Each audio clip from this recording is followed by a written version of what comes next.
교회의 전선. 교회는 그리스도의 몸이라고 하였습니다.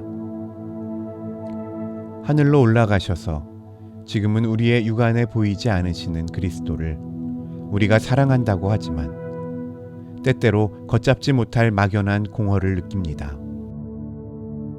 몸으로 부딪혀지지 않는 호젓한 느낌입니다.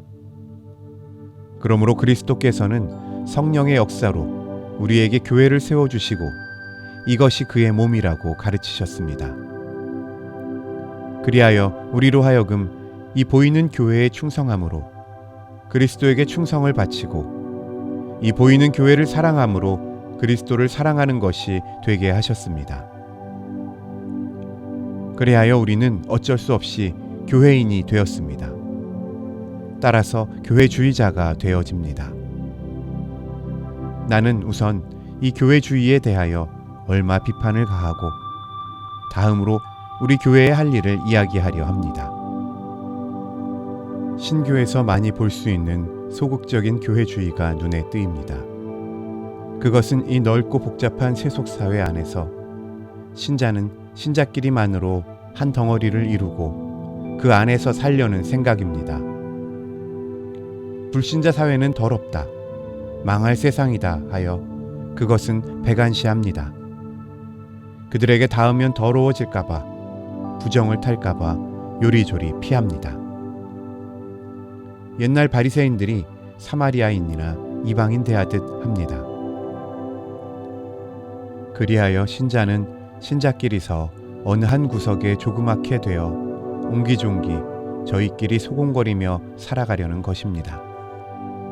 다시 말하면 교회라는 피란처가 하나 있어서 거기에 들어가 숨어 기도하고 찬송하고 예배하고 거기 나와서는 자기 집에, 자기 점포에, 자기 전원에, 자기 직장에 들어가 양같이 얌전하게 일하고 주일날 3일날이 되면 예배당에 가고 이런 몹시 내향적인 안도감에서 지내다 때가 이르면 육신을 벗고 천당으로 천사같이 날아 올라가고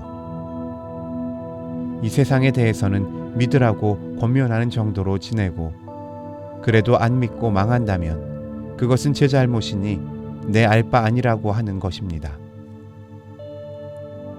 이런 것을 소극적, 도피적인 교회주의라고 할 것입니다. 다음으로 교회가 한 세계적인 제국을 건설하고 거기에 법황이 있어 그의 무호성을 전제로 절대적인 교서를 천하에 내리어 일령하에 천하 만민이 그대로 생각하고 그대로 행동하게 하며 전 세계에 물샐 틈 없는 조직망을 펴서 불복하는 자를 출교, 이단 재판, 자기 비판에 따르는 고제 등으로 훈련하며 교리라는 사상 체계를 절대화하여 그것으로 끊임없는 사상 심사를 감행하는 것입니다. 그리하여 이 조직체에서 시인한 교리만이 절대로 정통, 정확, 무오라고 무조건 수락을 강요하며 이 조직체인 교회에서 제명되면 그 사람은 멸망한다고 위협하여 무서워서도 이 교회권 내에 머물지 않을 수 없게 하는 대교회주의가 있습니다. 이것은 로마 카톨릭적인 교회주의여서 말하자면 적극적, 정치적인 교회주의라 할 것입니다. 요새 우리나라 신교, 특히 장로교파 안에도 이런 종류의 교회주의가 퍼지면서 모든 활동을 이 좌파 교회지상주의로 지향시켜 그 전 정력이 제 교회 안에서만 순환하게 하는 경향이 늘어가고 있습니다. 그러나 이런 것은 결코 건전한 이념이 아닙니다. 이제 우리는 좀 더 건실한 교회, 주님의 몸으로서의 근본 사명에 충실한 교회를 건설해야 하겠습니다. 이런 의미에서 우리 교회는 적어도 아래의 몇 가지를 목표로 하고 그 달성에 정진해야 할 것입니다. 교회는 하나님의 구원의 사건, 즉 복음을 증거할 근본 사명에 철저해야 합니다. 교회는 말씀의 증거자요 선포자입니다. 유럽 각지에 역사적 유물로 남아있는 옛 사원들도 거기서 이 복음을 증거하는 강단만 충실히 지켜져 왔었더라면 지금의 빈 정각으로만 남는 고적을 맛볼 리가 없었을 것이라고 순례자들은 말하고 있습니다. 그러나 이 강단의 촉수는 이 강단을 찾아오는 사람들에게만 닿는 것이 아닙니다. 이 강단에서의 말씀은 인간 역사의 전선으로 퍼져나가는 것입니다. 이것은 전도사, 목사들만의 일이 아닙니다. 일반 교우들이 다 함께 맡은 위대한 사명입니다.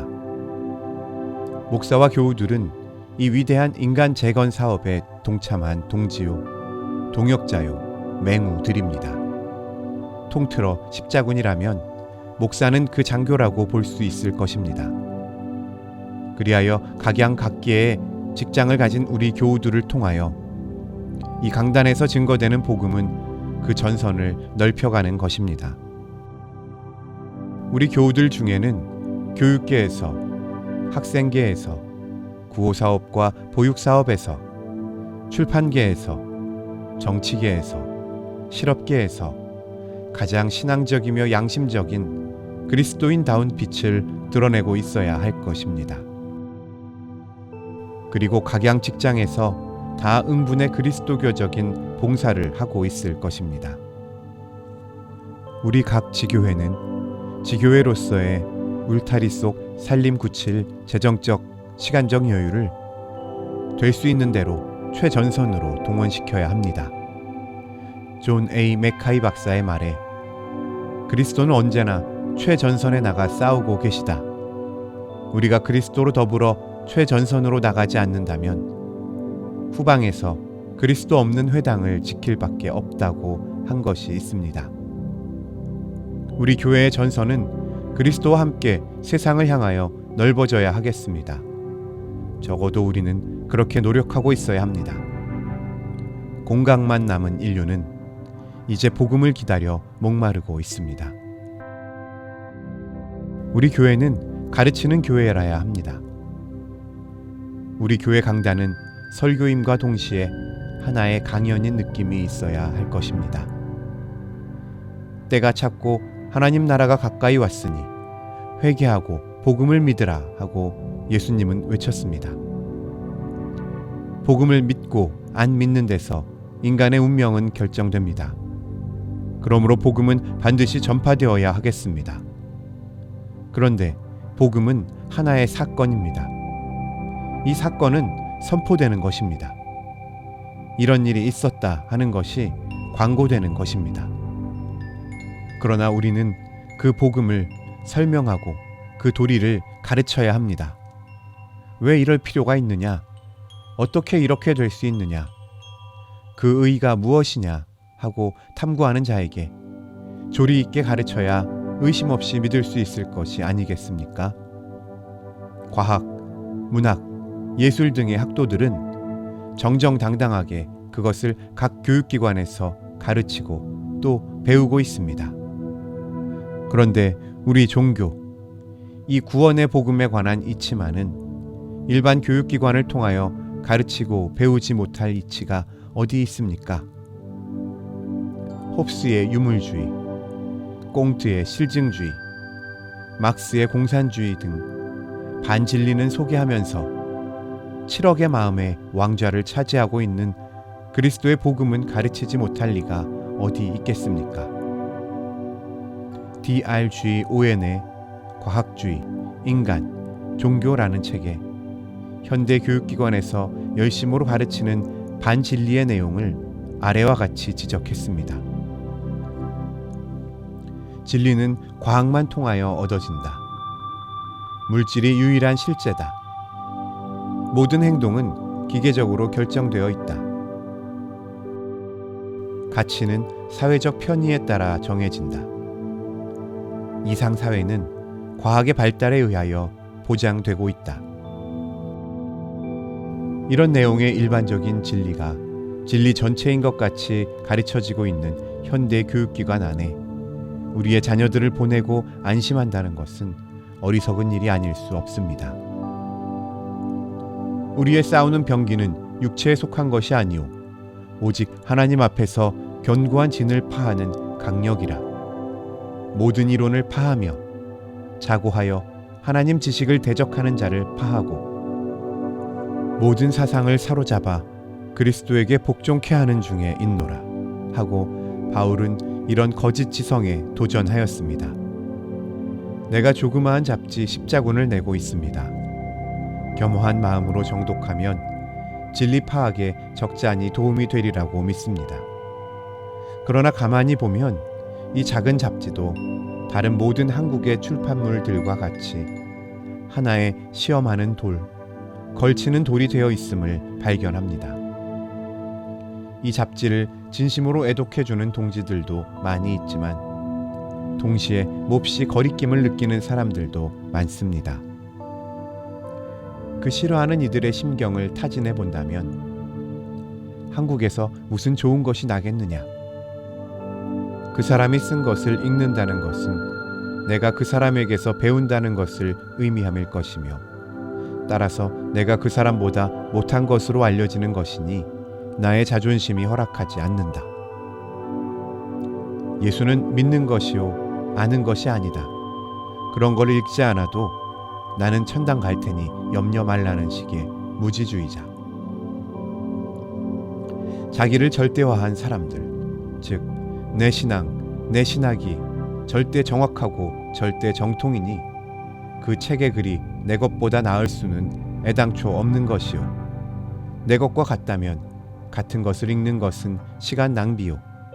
내 것보다 다르다면 그것은 잘못된 것이니 더군다나 읽을 필요도 가치도 없다는 등등일 것입니다. 이런 마음의 소유자에게 어찌 진리를 기대할 수 있겠습니까? 일반적으로 공부 안 하는 것이 제일 큰 탈입니다.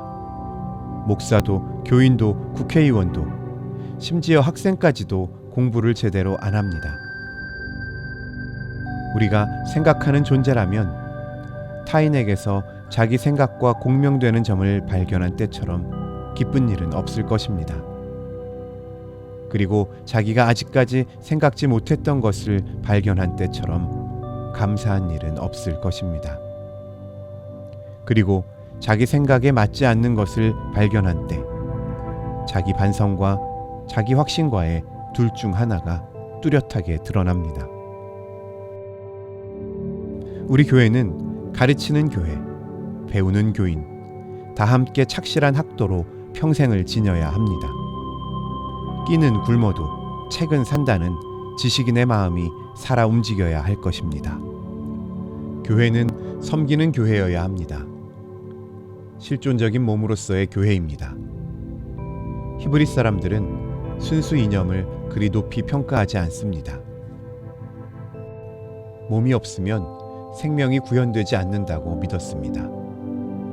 믿음도 몸으로 하지 않고서는 그 속에 생명이 없다는 것입니다. 그리스도가 몸으로 세상에 오셔서 몸으로 봉사하고 몸을 들여 속죄 제물을 삼으시고 몸으로 무덤에 머물고 몸으로 부활하셔서 몸으로 승천하시고 몸으로 다시 오신다는 데는 큰 진리가 있는 것입니다. 그리스도 교회는 그리스도의 몸이라고 했습니다.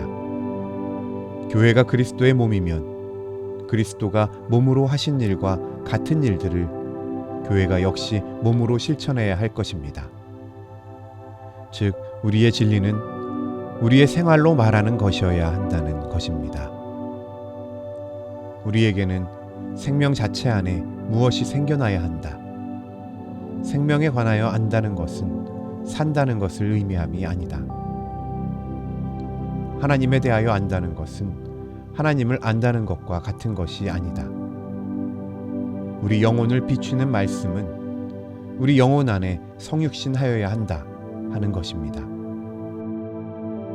지적 확인은 전 존재를 바쳐 결단하고 믿고 순종하는 생활로 되어야 한다는 것입니다. 어느 한 구석에 진공을 남겨둔다는 것은 위험한 일입니다. 무지는 계몽으로, 증오는 사랑으로, 잔인은 인자로, 모략 중상은 정직으로, 거짓은 진실로, 불신앙은 믿음으로 대결해야 하겠습니다. 이런 모든 데에 내 몸이 제물될 셈치고 주님을 따라 모험하는 때 살아계신 하나님의 임재가 체험되는 것입니다. 우리 교회가 선교하고 가르치고 그리고 몸으로 그것을 증거하는 때 말씀이 육신을 이루어 하늘의 빛이 땅 위의 생명을 창건해 나갈 것입니다.